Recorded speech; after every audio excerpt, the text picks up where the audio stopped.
નમસ્કાર વિદ્યાર્થી મિત્રો, કોન્સ્ટેબલ 2025 ની અંદર પૂછાયેલો એક બહુ જ સરસ પ્રશ્ન આવો છે કે આપેલ શ્રેણીમાં પ્રશ્નાર્થ ચિહ્નના સ્થાને કઈ સંખ્યા આવશે.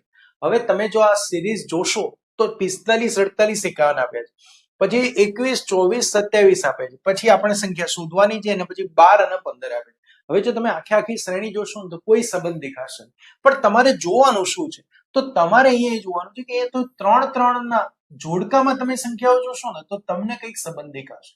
શું સંબંધ છે? તો કે 45 માં 3 ઉમેરીએ તો 48, 48 માં 3 ઉમેરીએ તો 51, 21 માં 3 ઉમેરીએ તો 24, 24 માં 3 ઉમેરીએ તો 27, અહીંયા 12 માં 3 ઉમેરીએ તો 15, તો અહીંયા શું ઉમેર્યું હશે તો 12 મળ્યા હશે. તો આપણી આ જે પ્રશ્નાર્થ ચિહ્ન છે ત્યાં 9 હશે. 9 ને 3 કેટલા થાય? 12. તો આપણો આન્સર શું આવશે? 9. તો મિત્રો, આવા વધુ પ્રશ્નો માટે જોડાયેલા રહો શૈલેષ પટેલ ઇન્સ્ટિટ્યૂટ સાથે. આભાર.